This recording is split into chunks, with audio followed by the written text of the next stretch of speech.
So hello दोस्तों, हम बात कर रहे थे फिजिकल फीचर्स ऑफ इंडिया की, जिसमें हमने अब तक इंडिया को कितने फिजिकल पार्ट्स में डिवाइड किया है वो देखा और इवन हमने डिटेल में बात की है माउंटेन्स की।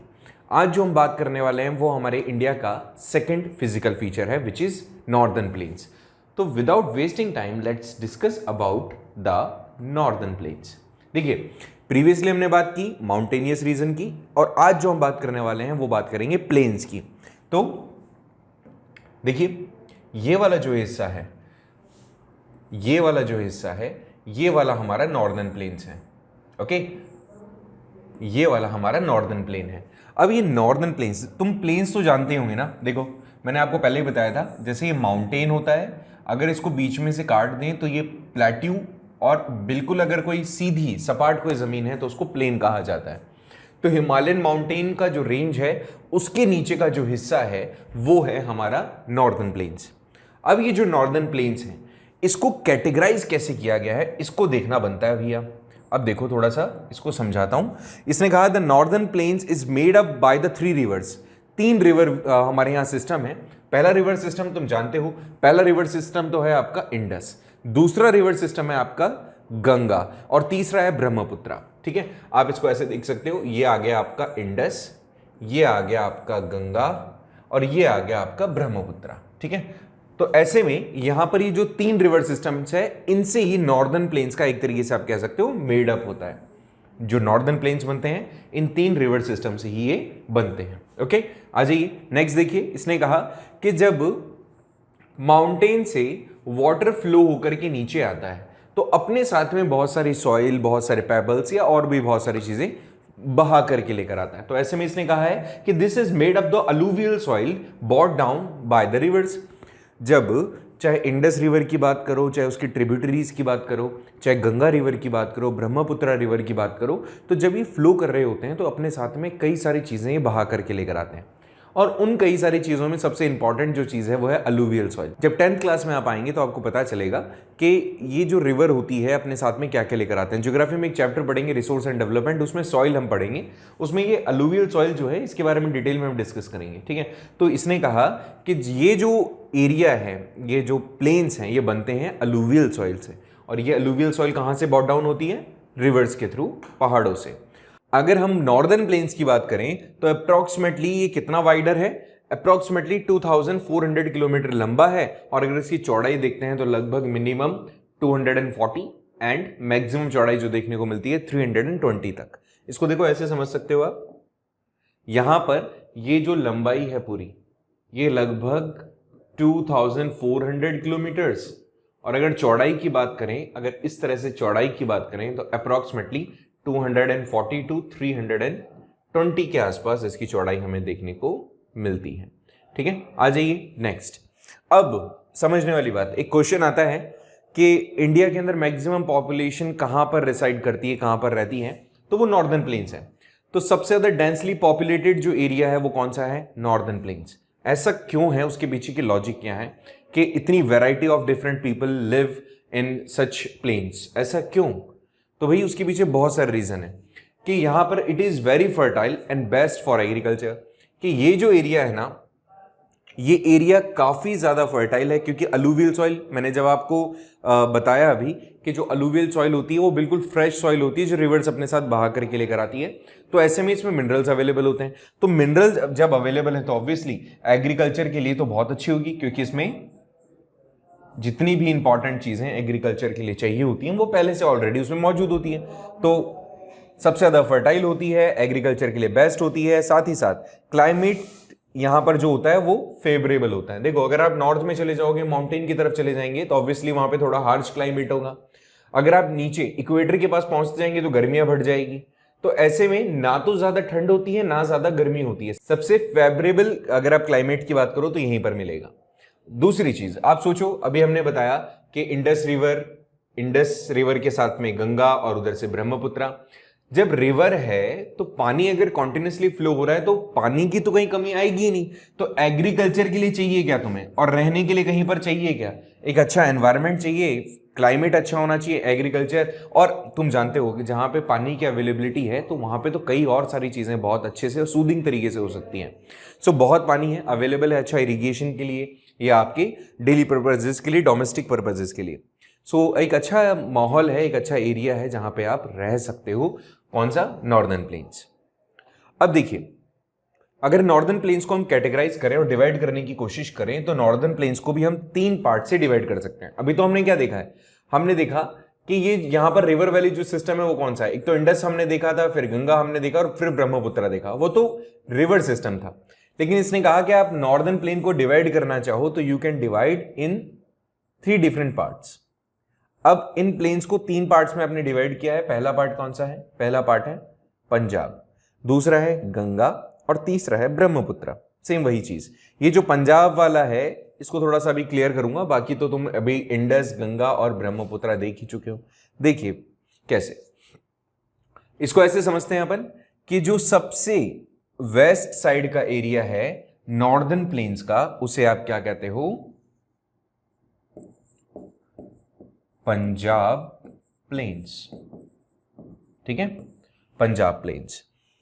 अब देखिए, पंजाब प्लेन्स बेसिकली या तो इंडस रिवर या इसकी ट्रिब्यूटरीज जो रिवर्स हैं उसके थ्रू क्या होता है? बनता है।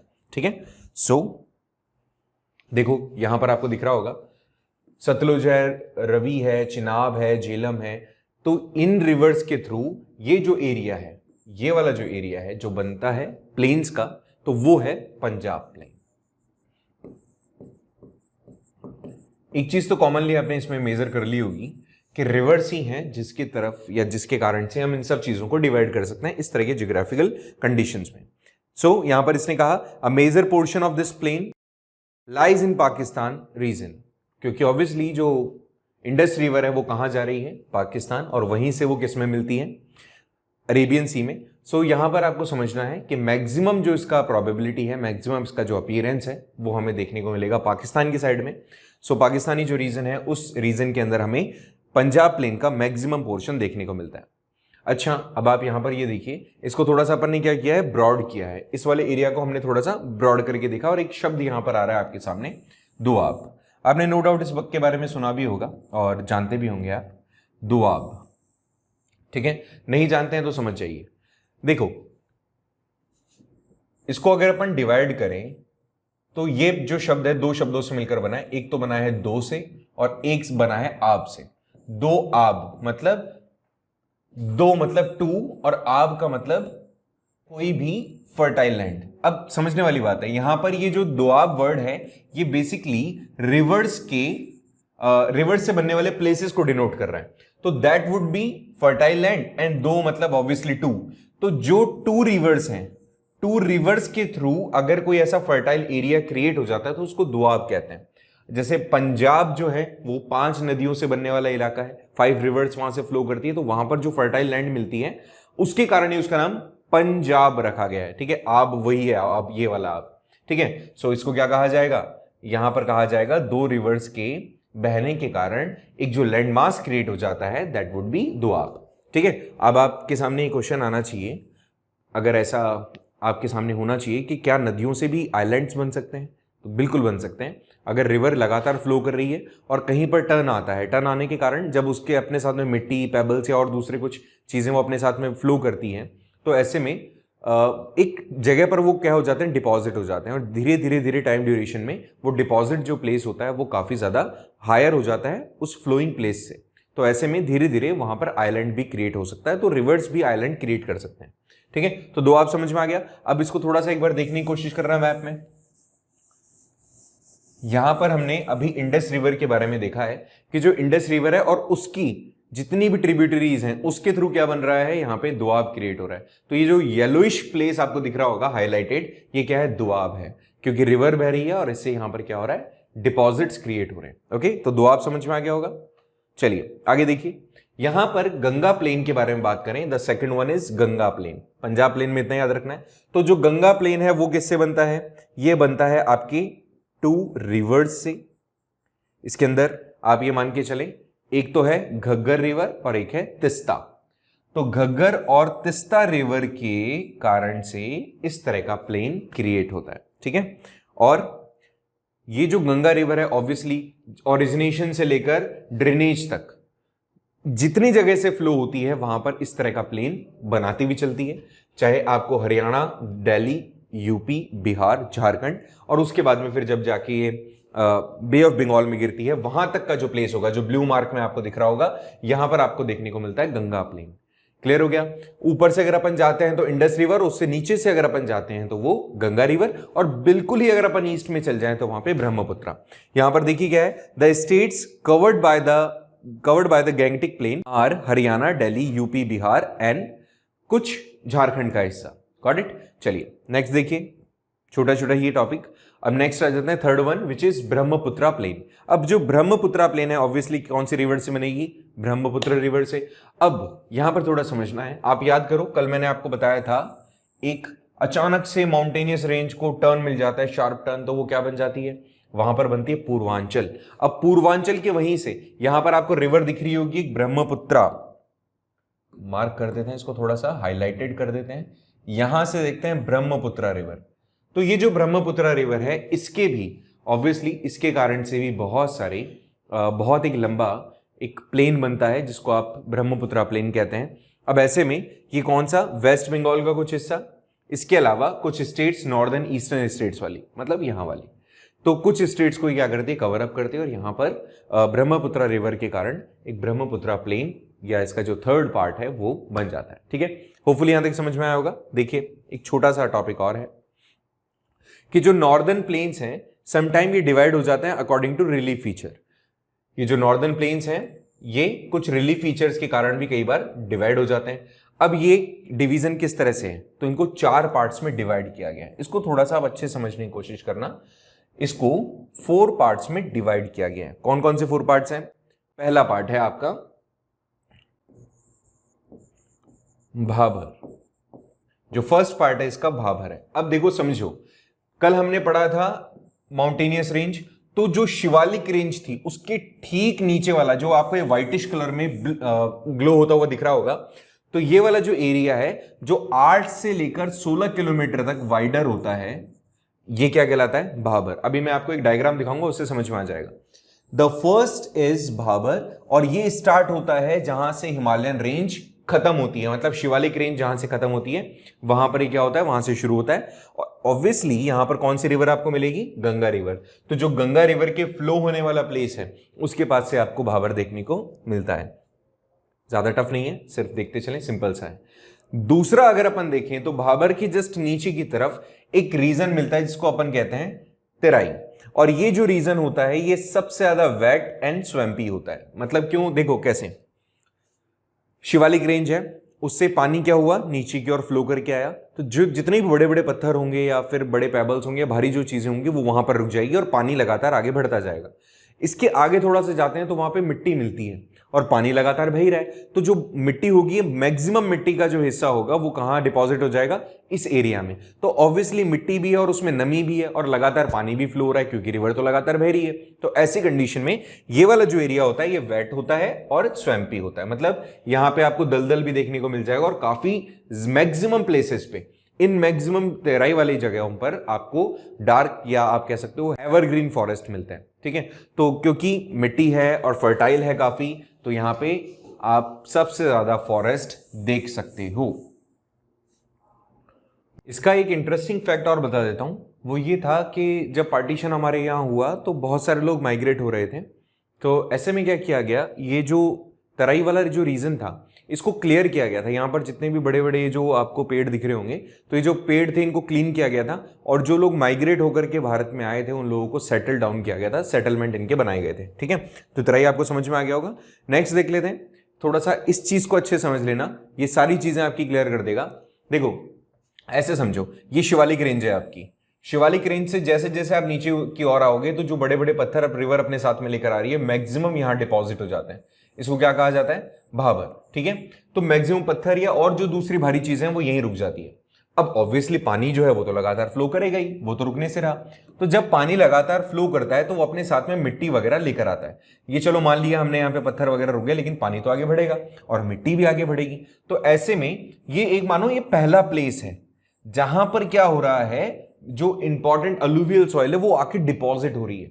और ये क्योंकि एक लंबा टाइम ड्यूरेशन था तो यहाँ पे काफी लंबे टाइम से मिट्टी जो थी वो आके डिपॉजिट होती रही, और ऐसे में ये जो तेराई वाला रीजन है यहां पर सबसे ज्यादा मतलब आप कह सकते हो प्रोडक्टिव सॉइल हमें मिली, जिसके कारण यहां पर क्या क्रिएट हो गया, फॉरेस्ट। और ये फॉरेस्ट क्रिएट होने के बाद में ऑब्वियसली अब यहां पे फॉरेस्ट क्रिएट हो गया, पानी लगातार बहेगा, वो उसका फ्लो तो रुकेगा नहीं, तो पानी जब लगातार फ्लो करता है तो अब का जो कंडीशन है वो आ जाती है नेक्स्ट टू स्टेजेस, एक है भांगर और एक है खादर। अब दोनों ही ऑब्वियसली अलुवियल सॉइल का क्रिएशन है। अब पुरानी अलुवियल सॉइल किसको क्या कहा जाता है, भांगर कहा जाएगा, और जो नई अलुवियल सॉइल होगा उसको खादर। अगर इस डायग्राम को अच्छे से आप पढ़ के देखो या इसको समझने की कोशिश करो तो मैक्सिमम सारी चीजें आपकी क्लियर हो जाएगी। देखो एक बार कोशिश करते हैं इससे समझने की। देखो यहां से अगर पानी फ्लो हो रहा होगा और यहां पर आकर के तेराई के अंदर डिपॉजिट हो गया, और डिपॉजिट होने के बाद में यहां पर फॉरेस्ट क्रिएट हो गए, चलो मान लिया, और यहां पे अभी भी ये जो एरिया है वो स्वैम्पी है और वेट है। अब ऐसे में पानी जब फ्लो कर रहा है, पानी तो रुकेगा नहीं क्योंकि प्लेन्स है, और यहां पर गंगा प्लेन है, तो ऑब्वियसली जो गंगा के साथ में आने वाली जो अलुवियल सॉइल है वो क्या होगी, डिपॉजिट होती रहेगी और आगे बढ़ती रहेगी। तो जो पुरानी डिपॉजिट, अब इसके बाद में भी तो मिट्टी आगे जाएगी, तो मिट्टी आगे पहुंची और यहां पर उसने डिपॉजिट होना शुरू किया। अब ऐसे में एक टाइम आया, ठीक है, डिपॉजिट हो गई, अब धीरे धीरे धीरे धीरे वापस layer and then layer and then layer, तो उसके बाद में जो लेयर इस पे क्रिएट होती जाती है वो नई एलुवियल सॉइल को क्या करती जाती है, लेयर के ऊपर लेयर क्रिएट होती जाएगी। ऐसे में जब ये नई लेयर क्रिएट होती है उसको तो कहा जाता है खादर, और दूसरी जो पुरानी लेयर होती है जो नीचे दबती जाती है वो कहलाती है भांगर। तो मेरे हिसाब से तो क्लियर हो गया होगा। तो पहला हमने देखा भाबर, दूसरा तेराई, तीसरा है भांगर और चौथा है खादर। देखो इसको एक बार और देख लेते हैं अपन। जैसे और हम साउथ में जाते हैं तो भांगर के ये जो रीजन है वो अलुवियल सॉइल से बनता है जिसको आप तेराई कहते हैं। नेक्स्ट सॉरी, तेराई के अलावा भांगर कहते हैं और खादर कहते हैं, लेकिन इसके अंदर याद रखिएगा ये जो खादर है ये नई अलुवियल सॉइल से बनता है, तो ऐसे में सबसे ज्यादा फर्टाइल होती है ये एरिया, और इसकी फर्टिलिटी के कारण ही आप इसको सबसे ज्यादा प्रोडक्टिव मानते हैं। और मैक्सिमम जो चाहे यूपी के अंदर हो, चाहे बिहार के अंदर हो, या अपने जो ईस्ट साइड वाले राजस्थान की बात करें तो वहां पर इसी तरीके का प्रोडक्टिव लैंड देखने को मिलता है जहां अलुवियल सॉइल का डिपॉजिट मिले। साथ ही साथ आप ये भी मान के चलें कि ये जो एरिया है ये सबसे ज्यादा हाईली प्रोडक्टिव, और यहीं पर सबसे ज्यादा खेती होती है हमारे देश में। ओके, तो this was the part, 4 parts we have seen. अच्छा, एक चीज और है, इनको एक बार डिस्कस कर लेते हैं। एग्जाम में बहुत बार पूछा जाता है कि इन दोनों के बीच में डिफरेंशिएशन करके बता दो, और नो डाउट ये इंपॉर्टेंट भी है। So let's have a look कि दोनों के बीच में, भांगर एंड खादर के बीच में डिफरेंस क्रिएट करके देखते हैं। पहला है भांगर और दूसरा है खादर। इसका जो इंपॉर्टेंट डिफरेंशिएशन है वो है ओल्ड और न्यू अलुवियल सॉइल से। जो ओल्ड अलुवियल सॉइल होगी वो तो भांगर, और जो न्यू अलुवियल सॉइल होगी वो होगी खादर। ये क्लियर हुआ। दूसरा सुनो, यहां पर ये जो मिट्टी होती है भांगर के थ्रू क्रिएट किया हुआ जो प्लेन होता है और जो जगह होती है वहां पर प्रोडक्टिविटी कैसी होती है, थोड़ी सी कम प्रोडक्टिव होती है, लेस फर्टाइल होती है वो। और इसके अंदर जो कंकड़ पत्थर होते हैं वो भी देखने को मिलता है, खुरदरी सी होती है थोड़ी, ठीक है। जबकि ये खादर जो होती है ये ज्यादा फर्टाइल होती है। अच्छा, नोट लिखा हुआ है इसको एक बार, मतलब ये गलती से है प्रिंटेड। देखो यहां पर इसने कहा कि ज्यादा फर्टाइल होगी, ऑब्वियसली ना, यहां समझो आप कि इसके अंदर ये खुरदरी है और कम फर्टाइल है, तो जब हम कंपेयर कर रहे हैं तो इतना तो लॉजिक लगाना ही है कि ज्यादा फर्टाइल होगी, क्योंकि अलुवियल सॉइल बार बार इस पर आके डिपॉजिट होती जाएगी, ज्यादा फाइन होती है, ज्यादा सैंडी होती है। नेक्स्ट है इसके अंदर रिन्यूड, ये रिन्यूड बार बार फ्रिक्वेंटली नहीं होती, जबकि रिन्यूड फ्रिक्वेंटली होती है। क्यों?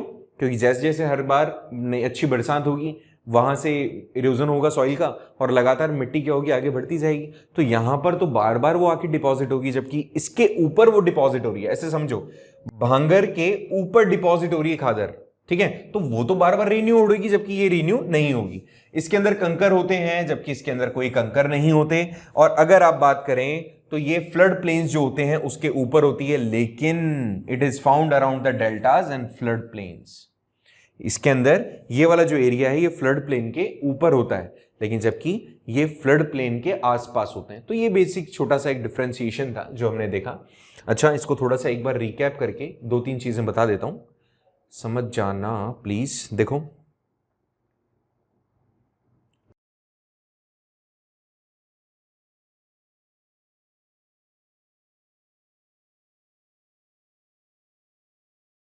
It is all about the plains, northern plains. इसके बाद में हम पढ़ेंगे प्लेट्यूज के बारे में और जो दूसरे अपने डिविजन है उनके बारे में। आपको क्या करना है, अभी तक जो भी हमने डिस्कस किया है उसको आपको रिवाइज करना है नेक्स्ट लेक्चर में, या उसको देखने से पहले आप लोगों को वो सारी चीजें याद होनी चाहिए। ठीक है, मिलते हैं नेक्स्ट लेक्चर में, डिस्कस करते हैं और दूसरे फीचर्स के बारे में। Thank you so much for joining the class.